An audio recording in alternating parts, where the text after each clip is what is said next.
Grazie, no, Cavaliere, sì. Yes, we have the round table now, so if you want to sit here, so to Mr. Podini, but invite also all the other members of our panel discussion, Alberto Brazzale, President of Brazzale SPA, Flavio Fornari, buyer for fresh products of Coop Italy, Vincenzo Giuliani, buyer of fresh products of Conad, Fabio Leonardi, the CEO of Igor SRL, Manfredi Minutelli of Alibaba Group, Nisio Paganin, General Manager of AgriForm, Patrizio Podini reached us, and Attilio Zanetti, the CEO of the Zanetti SPA. Prima di iniziare, un ringraziamento agli... So first of all, I would like to thank the interpreters, Alberto and Mariacristina, who have allowed Italians to understand what our English-speaking guests are saying, and who also allow our foreign guests to listen to the presentations given in Italian. Thank you very much also from Cristina and Alberto, your interpreters. Right, I shall be chairing this session. I would actually like to ask very few questions and allow entrepreneurs to speak as much as possible. We are talking of new modes of shopping. We have Alibaba, we have people active in the distribution network, we have entrepreneurs. So I can very well imagine that you can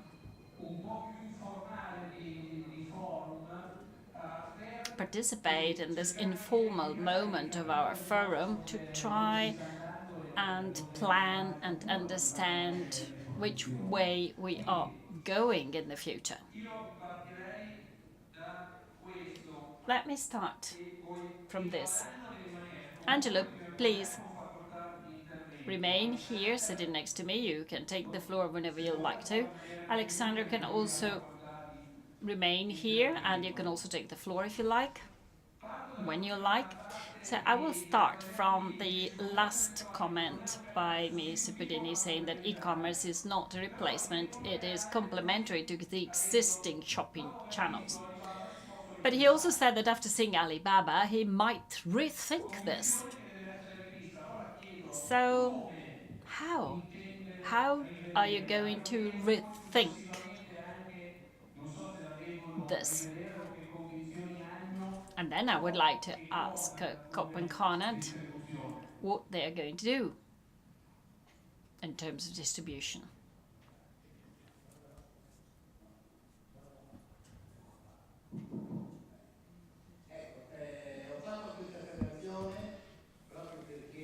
Well, I have made that comment because after listening to these presentations, I started wondering, are we doing the right thing or not? Well, as I was telling you before, it is clear that we started 2 years ago. We have already made some experience. We are achieving good results, and we are selling many non-food products such as TVs, washing machines, irons, many electronic household appliances. So we're actually collecting some experience, but it is clear that we have projects to allow our customers to shop in store with the click and collect system. So this is a project that will start soon. We have many other different types of approach, and we will try to be ready, to be prepared to face the new competition. It is obvious that every type of activity will have its own space. In my view, Italy is a country with very special traditions. Think about the south of Italy. It is not like Milan that could be compared, say, with China, with the other large European cities. But in the south of Italy, we have many customs, habits, traditions. So we will try to play our role in the hope that we will understand market trends and act accordingly. Very well, I don't know whether you hear me. Yes, you hear me, wonderful. Right, COP and CONAD, what do you think of this? Which is your stance? And which is your turnover on with the e-commerce? And which type of e-commerce do you do? Mr. Fernari? Yes, good afternoon, everybody. COP does not under-evaluate this new shopping channel. It is an important channel, but we have to say that it still has a small weight in Italy, especially as far as food is concerned. Conversely, we know that it has been very, very successful for the non-food items. We have several cooperatives. We are an entrepreneurial system. Some of our cooperatives also sell via the e-commerce. Others have a hybrid form. It seems to be working. It is growing, but it still makes up only 2% of the revenues.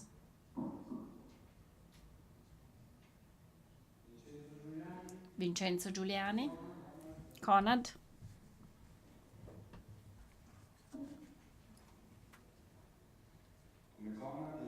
Well, CONAD has already become digital. Our communication department has employed digital and web specialists who have worked at the integration between the digital and the traditional retail. E-commerce players are actually going the opposite direction, i.e. they are now buying physical networks. So the two worlds are actually getting closer one to the other and overlapping each other. So I believe that, also after listening to several presentations today, I believe that CONAD has two values that are still at the center of our strategy. These are individuals. It is not by chance that our motto is people beyond things. And relationships. Our customers in our stores are, in many cases, acquaintances of our employees. They have a true relationship. They talk about their own private matters. And the owner of the store, the entrepreneur, is rooted in his or her area. And there have been investments also in the area which are done. Social relationships and the physical store still are a very important asset. And I believe that trade in general cannot do without these two assets. However, having said this, it is true that Italy is a country with very strong traditions, and I agree with what we have just heard. In the south of Italy, we still have a traditional approach to consumption, especially far away from big cities. But we have to look at the future, and as we have seen, new generations make regular use of this device, also older ones. We have it in our hand. From the moment when we wake up until we go to bed, we do everything with this. We no longer use PCs. We Google up everything. We go social with the mobile. And this is continuous. So we're also working at a relationship so that people can find us in the web and then come and see us in our store. So we try to connect the purchasing act with the physical store, but the physical store is found through apps, through social media, and through different digital tools. How do you use socials and which are your flows? Amul told us that they always react to whatever post is posted. Well, we have a web specialist reading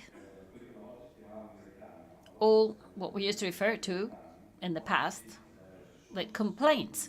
Well, nowadays, think about TripAdvisor, the whole star system. I mean, everybody checks reviews, comments. I mean, what used to be word of mouth in the past today takes place on the web. So reacting to a complaint, to a negative comment is paramount. This means following the customer, having a relationship also after the customer has made the purchase. And this is also greatly appreciated. You know, you might make some mistakes, but with the dialogue with the customer, and these means are so powerful today, they allow you to have a dialogue, a one-to-one dialogue with the customer, even if the customer is not there in the store. This is what I mean to say when I say that we want our relationship to continue also outside the store, on social channels, via other tools that are provided to us by the digital world. And of course, we also sell non-food products online. We also have the click and collect system. Only non-food? No, that's not correct. We are also experimenting. For instance, some customers can buy via the app on his or her mobile phone and then go to the store and collect the shopping, or we can also provide home deliveries, but we have to be very, very careful because economic sustainability has to be taken into due consideration. So prior to launching in a risky enterprise, you always have to calculate your costs. Some e-commerce giants have actually introduced themselves. Prime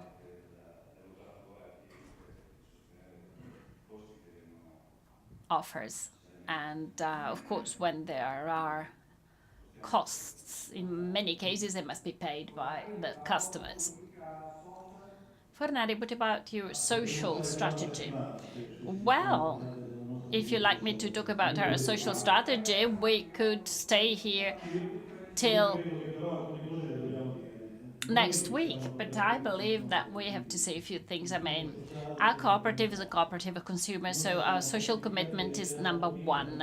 We have had the SA 8000 certificate since '98. This means commitment and responsibility towards people, i.e. in the production areas, including third world countries, commitment towards animals and towards the environment. We are, and we want to be, the custodians of our time, as Brunello Cucinelli says.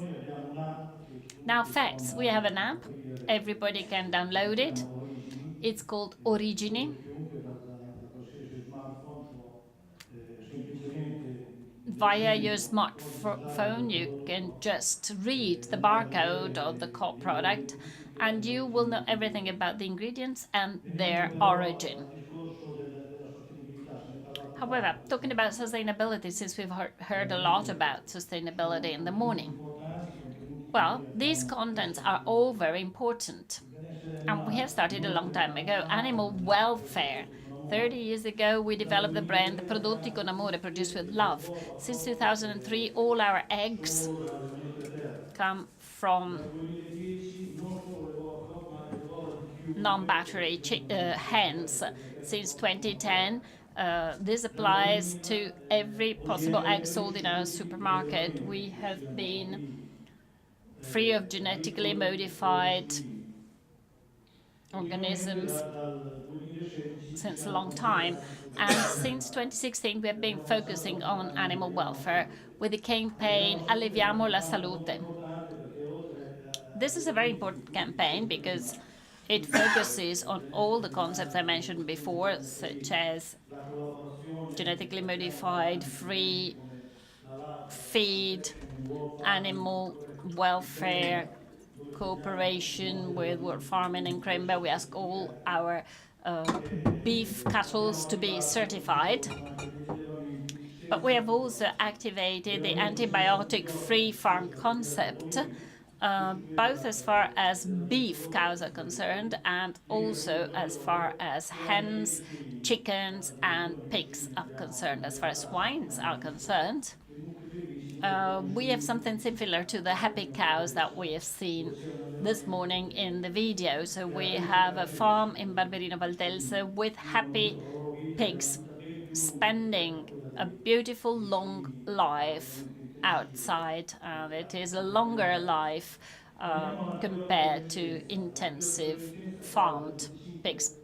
Antibiotic resistance causes 25,000 deaths in Europe each year. By 2050, it can cause 10 million deaths worldwide. This is a very dangerous issue, and it is related to the intense administration of antibiotics,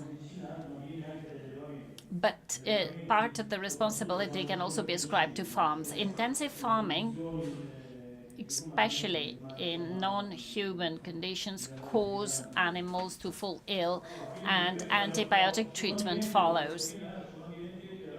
Well, let me conclude by talking about the environment. Also, as far as the environment is concerned, we know that Europe has invited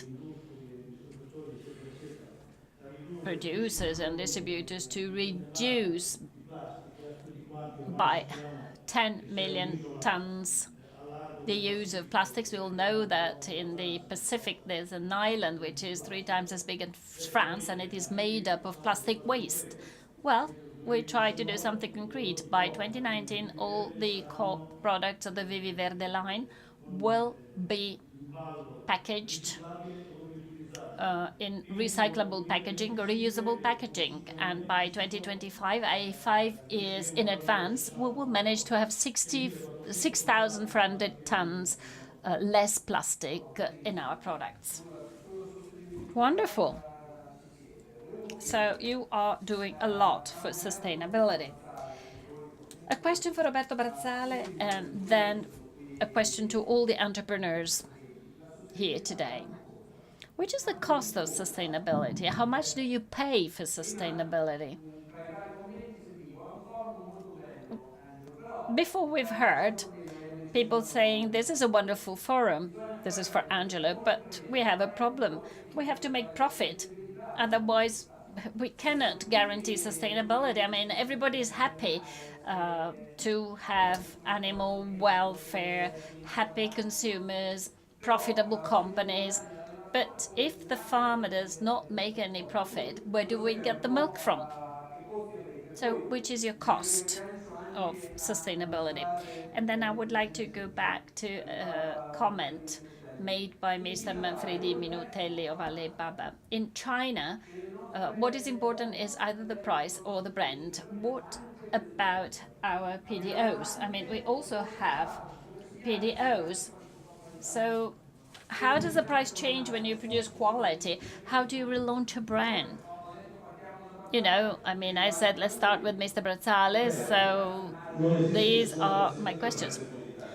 Well, first of all, there is no relationship between price and quality. The price is given by the cost, and the cost is related to the organization of production factors. If the organization is poor, the cost is high. If the organization is good, the cost is low.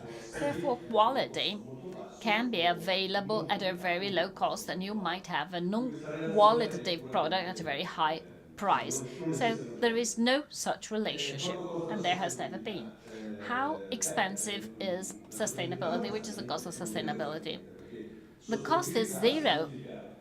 Sustainability doesn't mean anything. You have to define the term. If by sustainability, which is a wonderful marketing slogan, as demonstrated by the very interesting conference organized by Angelo. But if sustainability means production efficiency in environmental terms, how can you disconnect environmental efficiency from economic efficiency? Ecology and economy have the very same etymological root and follow the very same logic. So two faces of one single coin. So to be sustainable has no cost. I mean, it will cost you a few €1,000 to have your apps, your websites, the multimedia labels describing the origin of the ingredients, so a few €1,000, but that's forever. And then you have to describe a situation which is much more efficient in ecological terms compared to the average one. That could be a step. I realize that perhaps I am representing here a different experience from the experience made in other areas, but ecology, in my opinion, is equal to economy. Otherwise, what are we doing? We're just doing marketing. And if you allow me, first of all, thank you very much for inviting me among so many important companies, but I believe you have invited me because we have an anachronistic type of experience. Probably we have understood absolutely nothing. I think we're lagging behind 30, 35 years because we're actually opening physical stores now. Not only physical stores, but also very expensive stores. These are little stores in city centers, predominantly in the Czech Republic.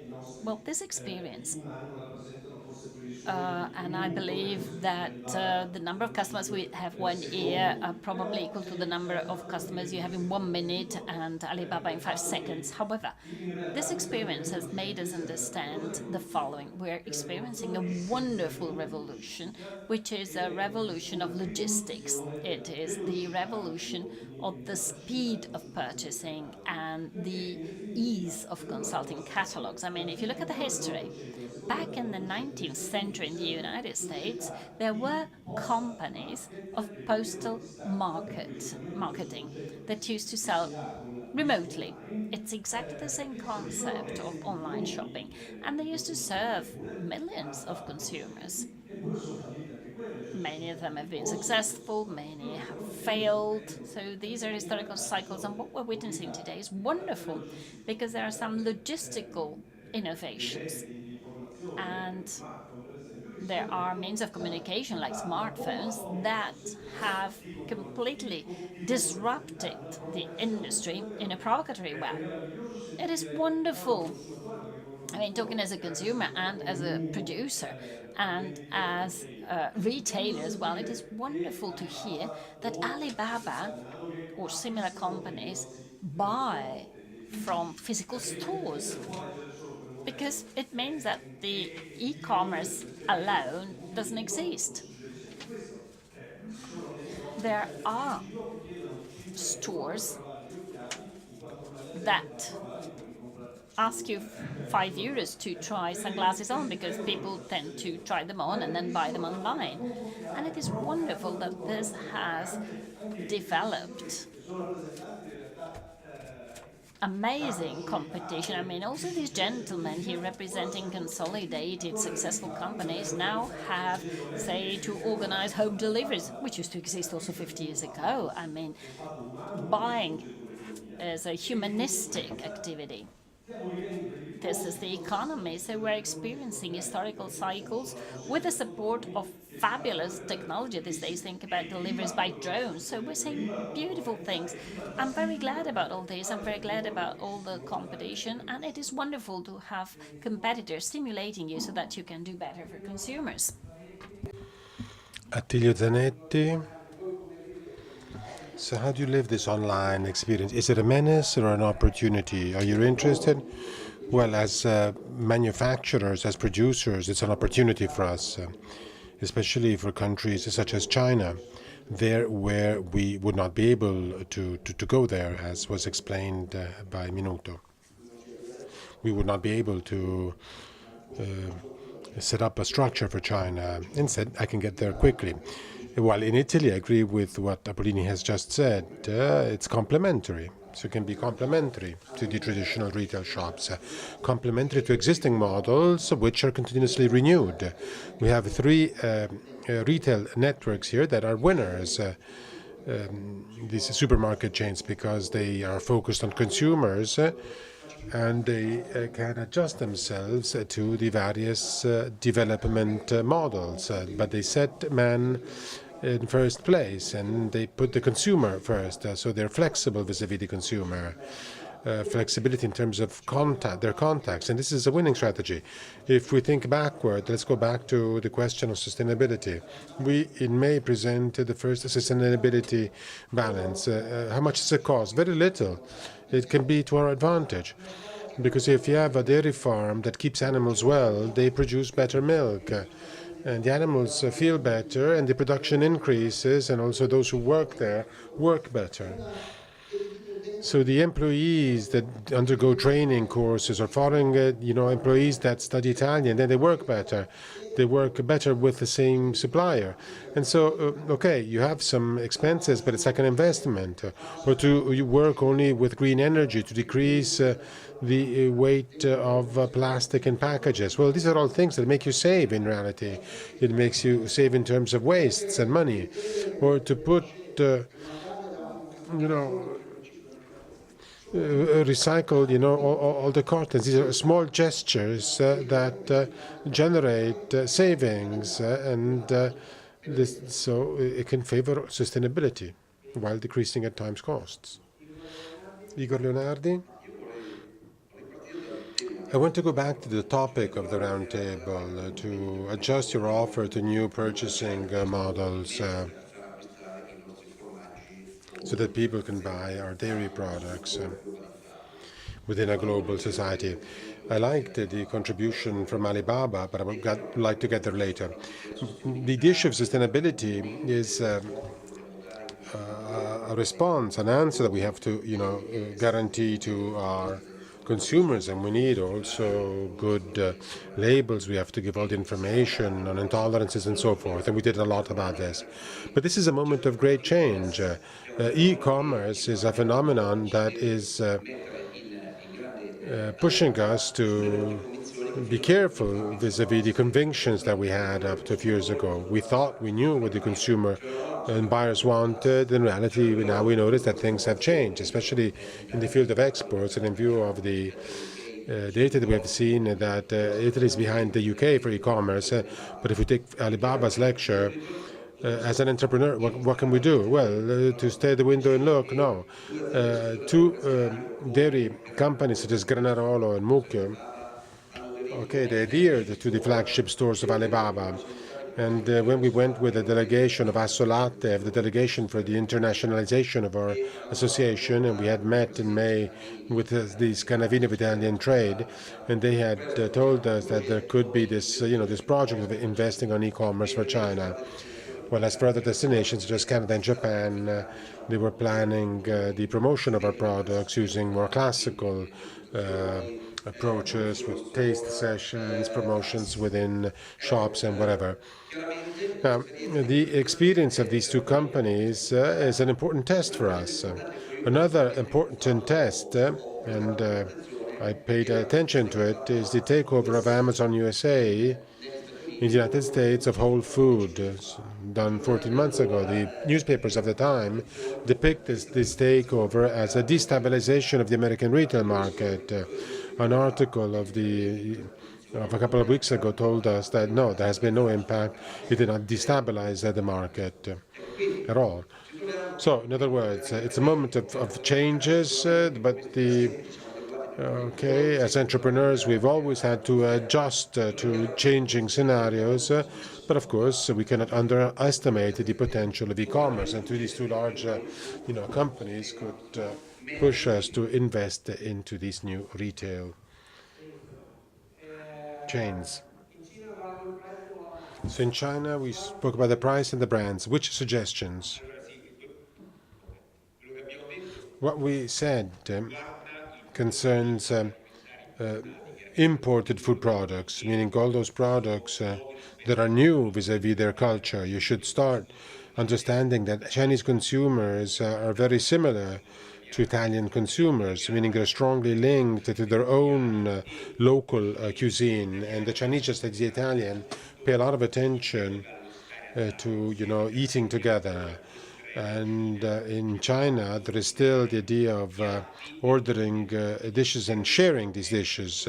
So it's not just important the food itself, so not just to eat something specific. It's not just a fuel and they do not care about the taste. No, in China there is great care for food. And so the new consumers, meaning the current buyers of imported products, are even more careful about this. So they want information vis-a-vis all that you can give them. So you have to be extremely transparent in the labeling, and in flagship stores it's important not only to speak about the family histories behind the small or medium-sized enterprises, but especially they also like to see the traceability from the field to the fork. Going back to the question, brand or price, well, clearly, if someone does not know a product, I can give an example, that we do in Europe. We have our campus in Hangzhou. Hangzhou is a half an hour drive from the most famous valley for green tea in China. It's like a Brunello di Montalcino of China for tea, we for wine. Whenever we go there, we taste these fabulous green teas, and the prices can be extremely high. A small bag, 100 euros. So we do not have the palate to appreciate the difference. Well, the same example is true also for them for wine. Okay, this is a different context, of course, than wine. But if they do not know, they get close to something. I mean, if they have to consume it, it has to be accessible price-wise. If I have to give it as a gift, I want the brand. Because those who receive a brand, a present, they must know they're receiving something important. So that's why on one hand, let's say for dairy products, you know more than me, because this is your sector for generations. You know that in China, up to some time ago, the generations of my age did not eat cheese because there was since they had stopped, using milk, they did not have the enzyme for it. The new generations that grew with powdered milk have regained this enzyme, and so they're beginning now to focus with curiosity and interested on cheeses. There are some simpler cheeses that they're approaching, but it's just a start. And 10 years ago, it was not even imaginable. Going back to milk, there is a strong demand for European milk. It took us 2 years and a half to make our buyers for milk understand that the price of milk in Europe is different if we speak about Polish milk, German milk, or Italian milk. Because they were asking us Italian milk with a Polish price, because we're used to buying that. It took us years and a half, to develop their internal culture. Today, they finally understand what's behind Italy. But yesterday at dinner, we were giving a wonderful example at the table without naming the company, but they had invited a buyer who did not understand why he should have bought milk from Italy of a specific company at a higher price. But then when he visited the region, he said, "Oh, wow." He said, this is what they told me, other colleagues had told me, because he said, for the first time I can see the stars.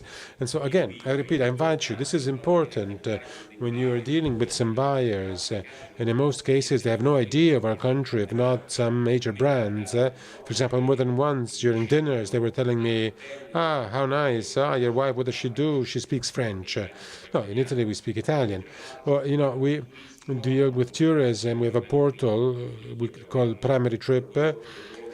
We did have an agreement with the Ministry of Italy for the cultural affairs, and when we opened up the Alibaba office, Italy was being promoted with the Eiffel Tower, meaning that in China there's a lot of confusion about Europe. And so very often, I put the jacket of Italian, we go to China convinced that they should know everything about us. No. Products that for us are of daily use, they have no idea what they are. At an important dinner in a five-star hotel in Shanghai at a restaurant, the chef, an important chef, was trying to cut the Grana Padano or Parmesan cheese, whatever, with the a small knife. No, I had to teach them how to do it. I mean, it's like for wine. We take for granted that you use, the corkscrew to uncork it. No one has a corkscrew in Chinese homes because they consume a limited amount of wine, and it mostly comes from South America or from Australia. And most of these have a screw cap. So again, you have to explain to them that if you buy this bottle, you need a corkscrew, and this is how you use it. Otherwise, in most cases, simply they won't be able, to even extract the cork. So it's important. Okay, something else, by the way, to answer to the question, and then I conclude. what we are doing, what we have been doing as Alibaba Europe, and in Italy we deal with the Mediterranean countries, we've been trying to help, in our case, Italian companies, so as not to be attracted by the easy mermaids of a spot sale. You go to a trade exhibition, you find a distributor, they buy a certain amount of products, and that's it, you abandon it there, and you just focus on the price. No, if Chinese consumer start to buying a product at a specific price, they will no longer be willing to pay more for it. So China, for Italian companies, especially those who produce high-quality products, is a value market. So you have to go there. You should have, for the future, for the next 5-10 years, a waiting list vis-à-vis the Chinese customers who will want your product. We have seen within our platforms an explosion of certain products, not food products, unfortunately, but some European products were extremely successful, and the companies had to say, okay, I can no longer serve everyone because we do not have the product. So again, bear in mind, consider China as a future market, develop your brand. In China, the denominations, for example, is not that perceived, if not by evolved consumers. This is particularly true in China. If you speak about PDO and PGI, they don't know what it is. Some PDOs and some PGIs are perceived not so much, they see them as a brand. They think it's a brand. And so the consortia should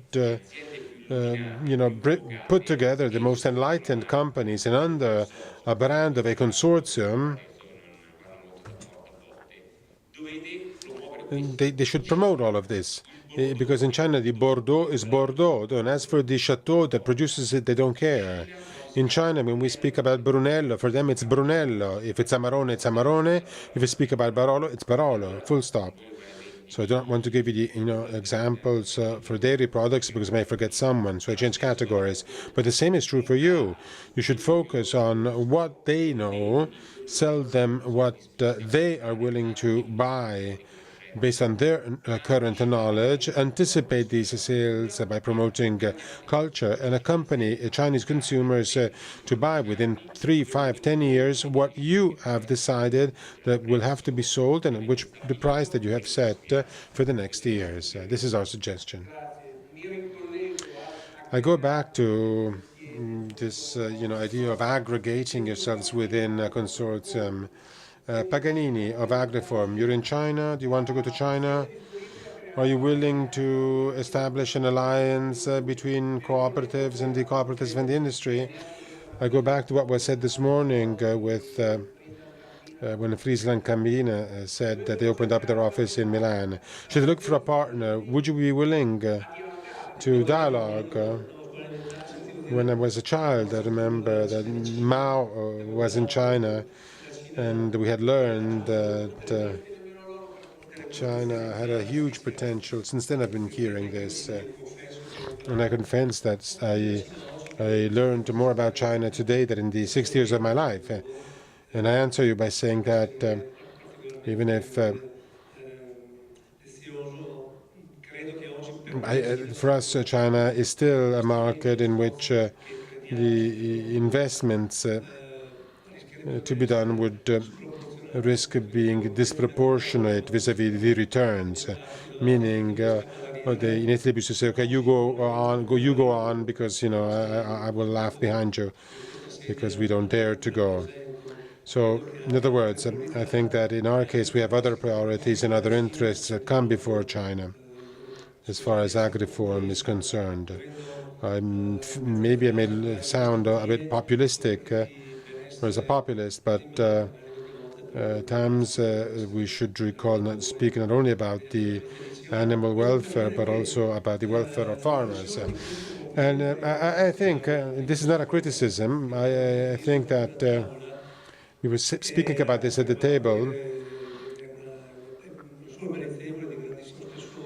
So what I can say about today is that it's difficult to transfer such complex concepts, e-commerce, new commercial opportunities, which are all interesting, but it's difficult to pass this on to those who work on the field at the beginning of the supply chain.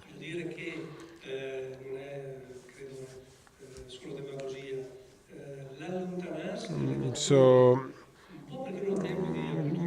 okay, the farmers, the dairy farmers, maybe because they don't have time to study or to have access to information, but I think that we are witnessing a fracture between a world which is growing extremely fast on one hand, which is not that of Coop and Conad and Alibaba, but even that of groups closer to us, as against instead the fields, the dairy farmers who are suffering.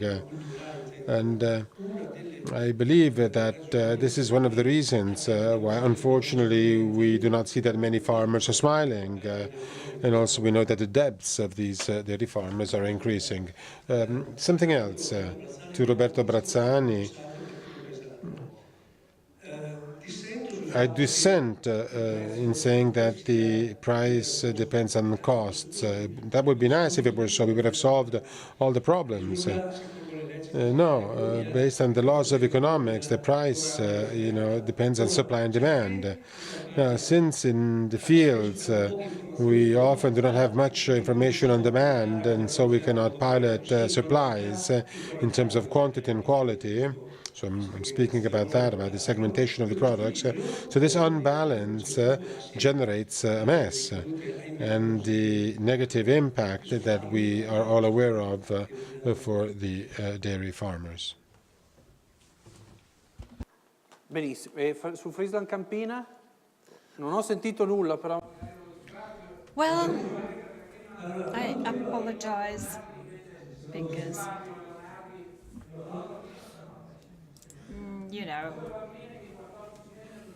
I have two children, and one of them was not sleeping for the whole night. That's why I'm a little bit confused sometimes. I apologize for that. But when I heard the MD owner saying that he feels like a dwarf and he has a turnover of a couple of billions of euros, I mean, think what? Oh, we feel we are. I'm talking about the small Italian companies who sometimes have the ambition of playing a role on the global market. Well, Campina does not represent a model for us, also because there are different social and territorial contexts. Our model for growth and development is completely different, so I really admire Campina, but I don't know how much they pay for milk, but for sure this is a model that could not be reproduced in the Po Valley. Right. Back to the consumer. Un aumento di... Question for Cavaliere Podini. We have increasing numbers of migrants, new Italians. I don't know which is the politically correct way to describe these new people we have in Italy, 5 or 6 million in total. So what about their consumption? How do you follow them? I mean, do you have an idea about their needs? We do not have statistical data, we do not have precise information, but we can say the following. Most non-European citizens in Italy buy at Lidl because of word of mouth. For sure, their consumptions can be divided into categories. We have new arrivals, and we have people who already have a family here and children, and the situation is completely different. I mean, if you have a family who's been in Italy with children 10, 15 years, they are very similar in terms of consumption to Italians. Conversely, people who have just come or are here by chance, they consume rice, potatoes, onions. I mean, if you have a promotion of rice at a good price, like €5 per bag, they will buy huge quantities. Well, since this is the CLAL Forum, I was actually thinking about dairy products and milk. Have you seen any trends? I don't know, I can't answer the question. Sorry, I do not have sufficient data to know what they buy, if they buy, but that we know about vegetables. They buy them because they're used to buying them in their own countries. I don't know what they do in terms of salami and cheese, but I believe that they do not buy a lot. For sure, they buy milk, especially if they have children, and a few other things, but not much. Can Co-op and Co-nut provide us with some more information? This, of course, is going to be useful for producers. You mean about foreigners? Yes. Where can they be placed? I was surprised to hear that young people are keen again about seasoned cheese. Well, we have 1,200 points of sale in all the Italian regions, and of course we have many foreigners coming to shop in our supermarkets as well. They predominantly buy basic products. They don't buy the elaborate ethnic products that we propose, because of course they make their own ethnic food at home directly. But I would like also to hint to the fact that foreigners predominantly shop in a different channel. So far, we have been talking about online purchases, but the real threat in Italy is discounters. This is the low-price channel where ethics and sustainability are no values. Therefore, and I disagree with Mr. Brazzale, it is not true that sustainability has no cost. I mean, if you want to be sustainable, if sustainability has substance and is not just a slogan, then you have to have agreements with your suppliers. You have to focus on animal feed, on animal welfare. So from farming to the table. And just like a colleague said, when you used to buy milk at 20 cents, farmers could not survive. So we actually paid 40, 45, 50, even though the price was lower. And we had our Fiore high mountain milk that used to fetch much higher prices. So the enemy is the discounter. Is that right, Mr. Giuliani? Well, the distinction between supermarkets and discounter is no longer applicable, I believe, because we heard Mr. Bodini saying, for instance, that they have their area, the manned one. Discounters also have stuff. Lidl is building supermarkets with a lot of lighting, premium products, a lot of glass and transparency. I mean, you should never criminalize your competitors. You have to look at yourself, focus on your strengths, identify your difference and work on it. It is very clear to us what we should do. We will go on working on our strengths. Convenience also is important. Convenience in terms of low price. It is not only foreigners looking for low prices, because the situation in our country is significant. There are areas in the south of Italy where the low price is still the #1 driver. I mean, it is not a matter of being a discounter or a supermarket. This is the market, and you cannot ignore it. I agree with the co-op colleague talking about sustainability. Sustainability has a cost.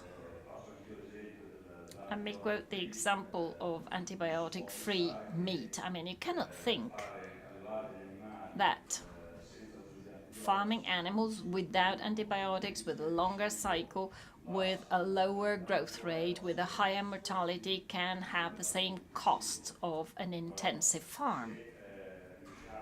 Therefore, if we manage to disseminate culture and consumers become aware of this, then they will follow us.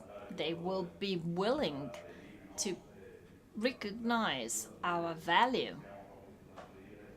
We actually try to communicate sustainability with some of our brands. If conversely we just compete against discounters, well, who should pay for this? I mean, sustainability has a cost. You said consumers follow us. Yes, consumers sometimes follow and they're willing to pay more. In other cases, they're not. Farmers say, if you don't pay us more, it is complicated for us to give you what you want. Well, in many presentations this morning, I have heard the term awareness, sustainability awareness, environmental awareness. Not all final consumers are willing to spend more money, I agree. Not all consumers can afford for that, but there is a chunk of consumers who want to invest on sustainability, be it for their own well-being and health, be it for environmental or ethical issues. So the different facets of sustainability are all relevant, and I believe that there are consumers out there who are willing to pay for this value.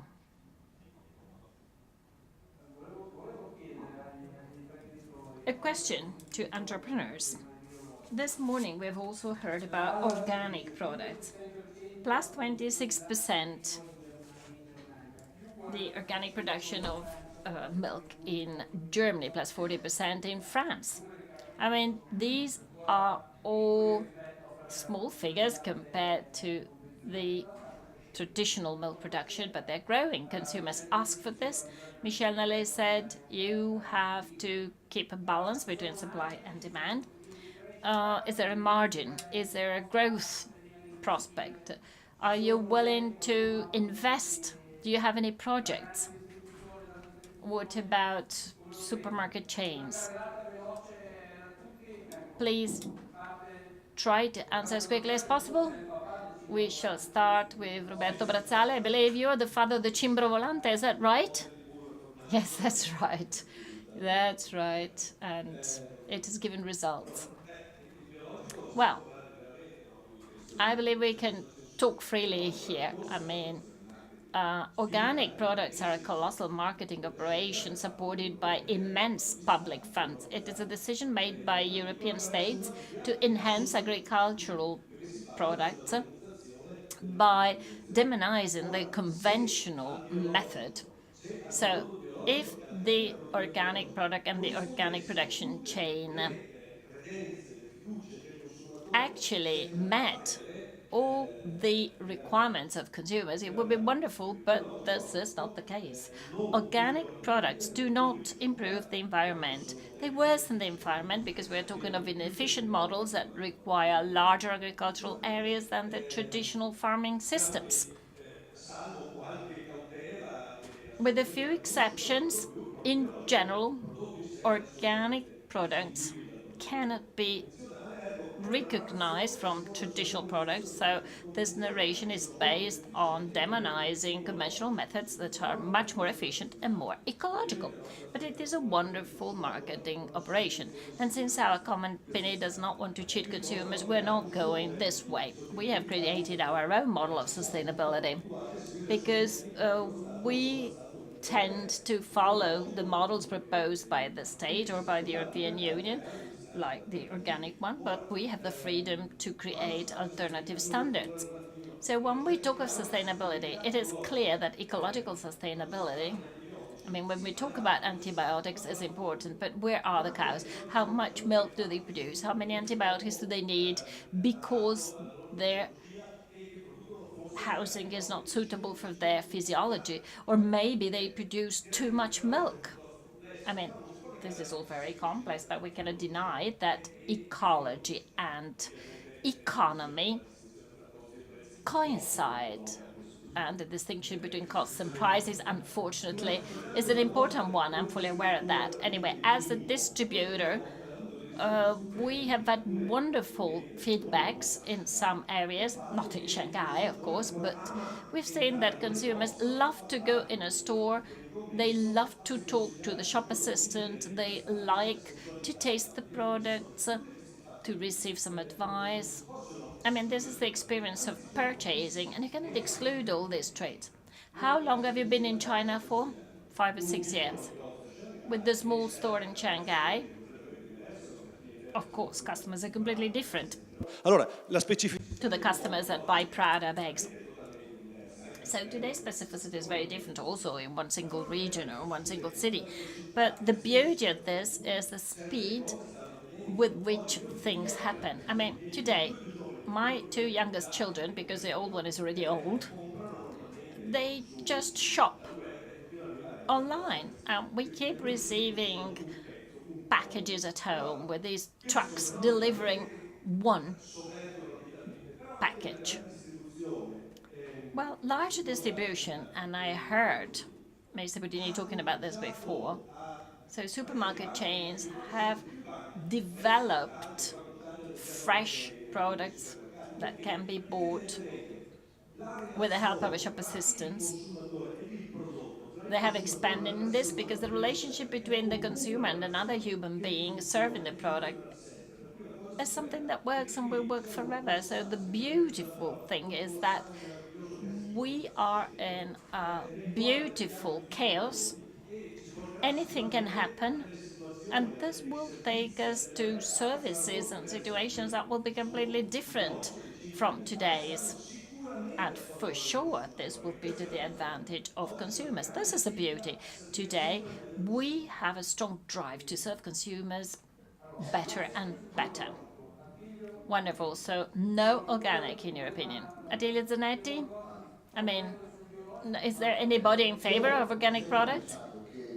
Well, I have always thought that PDO products already had a plus, and therefore organic could not do much. But I realized in the last few years that organic products are working, and we have committed ourselves to organic products. We started with Northern Europe, and now we're selling our products also in the north of Italy. So first with Parmigiano Reggiano, now with Grana Padano. We have lines that are fully certified, our suppliers are certified, and we work very hard in this respect. So we are able to cover this demand seriously and in the best possible way.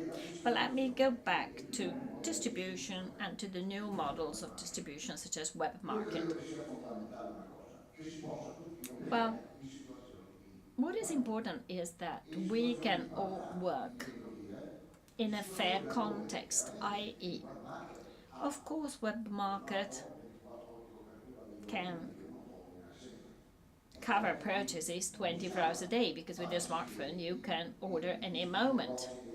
Stores and large department stores, I mean, you can't oblige them to close on Sundays because by chance our minister today has decided to do that.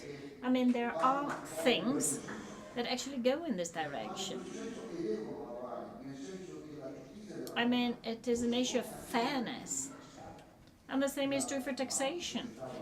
I mean, the web company, independent on where they are, they must pay taxes in Italy if the income is produced in Italy. I mean, this is just elementary. So you need a fair playground to develop in harmony so that everybody can develop in a climate of balance and sustainability. Well, we have been producing organic gorgonzola for 5 years, but I have to say that it is a tiny market niche. We have proposed this to all the big department stores in Europe. We expected greater awareness and more success. Most likely consumers view PDO gorgonzola as a safe product as such, so they do not need any extra reassurance, which is conversely the case in vegetables and fruit. Nevertheless, we will go on promoting this product. But let me quote an example. In the last 2 years, we have realized that there is very little awareness regarding certain peculiarities. We have a GMO-free chain.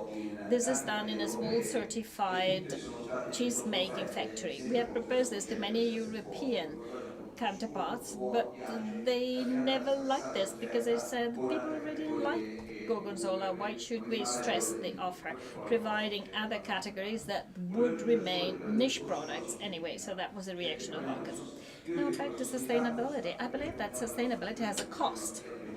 We have Piedmont Gorgonzola chain, Gorgonzola is certified, and animal welfare is certified as well. Of course, our farms have to sustain costs, so they have asked for a premium price, a premium on top of the basic price. And of course, in our company, we had to update our heaters to reduce emissions. We have taken measures to reduce the use of water. We have plans to recycle water. This has a cost. There's a cost in terms of equipment, amortization, investments. And sustainability does have a cost. And do you manage to pass the cost over to the consumers? Well, it is always difficult to do that. Entrepreneurs are always on the quest for efficiency. We want to increase the efficiency of our production system. We try to be performing, competitive. When we invest, also as far as sustainability is concerned, we can't go to the supermarkets and say, look, we have decided to improve our management and to reduce the percentage of water used. So please pay us a price which is 2% higher. We don't usually do that. I mean, we go on improving. That's the way we work. We go on investing, and then we try to optimize our costs. We resigned. It's not as if we resigned, but this is the rule of the game.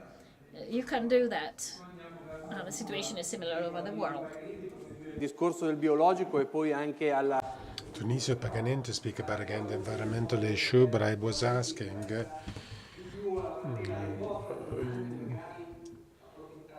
let's see if there are any questions, taking the advantage here of the presence of Alibaba. Questions vis-a-vis, I have a curiosity. Scalcerle was saying, okay, you deliver one piece at a time. I imagine that it is also in China. But in packaging, where does the packaging end up? What's the cost? What do you ask to those who sell cheese or gives cheese to you, since you're a platform?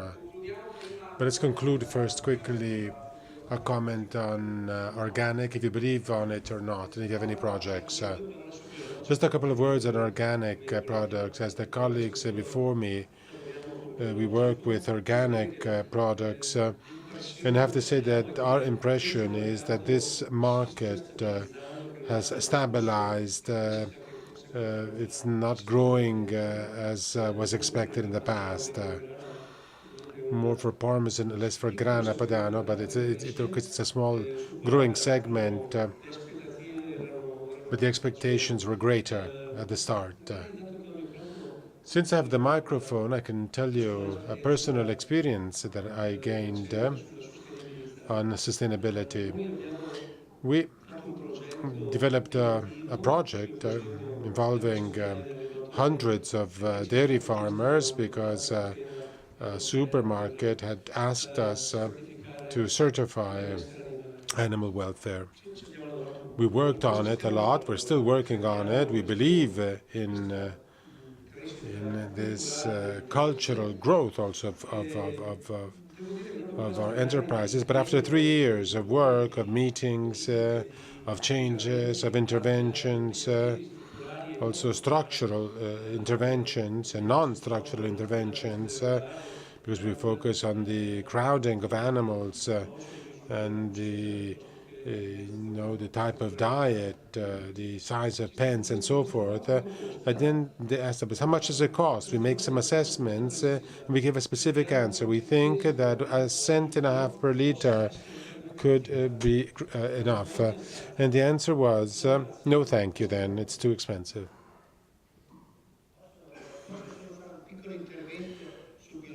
Contribution on organic products. I'm not a producer. I'm a trader, and when I see that someone gives me a certified organic product, I can sell it because I feel sure that it is as such. Now, clearly, for us, now this is a growing market, so I do not see why we should stop selling organic products.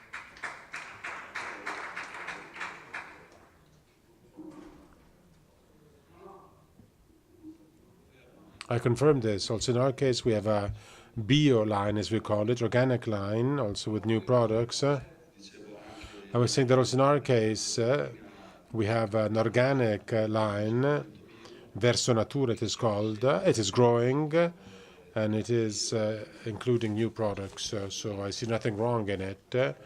And as against the past, the prices that we can charge to clients are more accessible, and so why not? I mean, it is a market which still has some potential. Also, in our case, we are investing on organic products for years with various brands, also with our brand, with the Vivi Verde brand. It is growing a lot. This is one of the few compartments that is growing, so we invest on it. I should also say, however, that what Brazzale said is also true, because at times it's a bit of marketing, because just like we are doing when we speak about sustainability, animal welfare, and so forth. So when we generate a product from free animals, and we do this with a brand, or products without antibiotics, well, these are products that go well, without. So let's say it's in line with organic products. But what's growing most in the dairy sector? Only basic products such as milk, or processed products? Since I have the floor, I can say that in the dairy sector, there's a crisis of consumption due to the uncertainties that have been going on for a few months vis-à-vis all major supermarkets. And in a counter trend, we have the free from lactose-free, gluten-free, salt-free products, or low sugar content. Those are going well. We have 10 more minutes. I think that should there be any, if you have any questions, good. Okay, Brazzale has a question. There is a topic concerning the development of e-commerce, not to mention the world of already dead products. Let's speak about, let's say, cooked products. Let's speak about products that can be cooked at home. Among the limiting factors, among the bottlenecks, we know that there can be the freshness issue. So a question that we can address is this, but really the logistics, and by the way, the biggest revolution is in the collapse of the value of rentals, of supermarkets in cities. This is okay, depends from city to city. But the fact that we have these huge warehouses, or we have these networked warehouses with such an efficient delivery system, and in China, for example, how do they deliver? When they come to a shop, they load just about anything on their mopeds, just like 50 years ago, those that brought bottles with the bottles in front and in the back of their bikes. Now you see these youngsters, they put these huge piles and they go around, on their mobikes. And of course, the traffic code is not as strict as it is in Italy, so their deliveries are surely more efficient than ours. But apart from that, up to which extent, let's say, will this work with fresh products?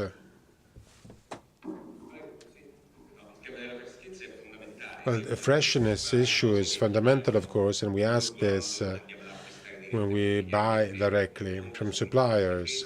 One thing is the policy for frozen goods, one for fresh goods, and those that instead can have a longer shelf life. As Alibaba, we made the joy of the producers of cherries of Washington State. And we saw this because in China they love lobsters, and so we made the main rich, and so they have an added value, and they fly by plane with high logistics cost. We're developing some, not so much transportation systems, because fresh products can travel not just in China, but also in Italy. Every day we consume fresh products coming from Latin America or from Africa. So the problem has been solved. The problem is to adjust the warehouses in China. In our case, for a cross-border modality, we do not deal with frozen or fresh products because we do not have the warehouses adequate for these. While we do it within for traditional imports. As for the capillarity of deliveries in China, well, should you go to China, go and look at a logistics company in China, because they go from a very high level of robotization of the warehouses. They're totally automated. You have drones flying over your head. They're incredible. And then you see instead the last mile delivery in Shanghai or large cities. We have a rural Taobao program for remote China, so we deliver also in with mules. You see incredible things, and that's really how it works. I mean, we use just about anything. But what we do is that we guarantee the supply chain. So when we speak about fresh or frozen goods, okay, you have to, comply with the rules of the cold chain. But I repeat, in China, when we speak about logistics and deliveries, there is a high rate of creativity.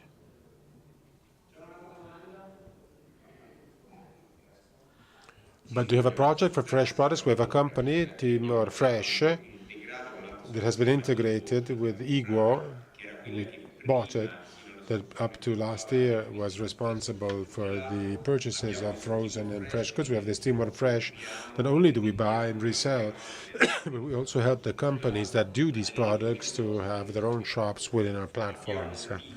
We have a team in Amsterdam that is developing also in other countries of Europe. This is a topic that we've been following since we started. Well, Europe is behind compared to North America, Southeast Asia, and Australia for fresh and frozen goods. We have to recover, meaning we have products that they can be more successful than how the success they have now, but the fact is that we cannot get them. We're trying to find an adequate solution for fresh and frozen goods, but we reached an agreement. Yeah, someone is losing a plane, so we have to perhaps stop here, because at 5 your shuttle has to leave. So I think we can end here our day in this way. Also, okay, this forum has come to an end. We heard many ideas, a lot of information. We had different contributions. All contribution is going to leave a trace and will be the occasion for future thoughts. So, arrivederci also for the events of our future. Arrivederci to everyone.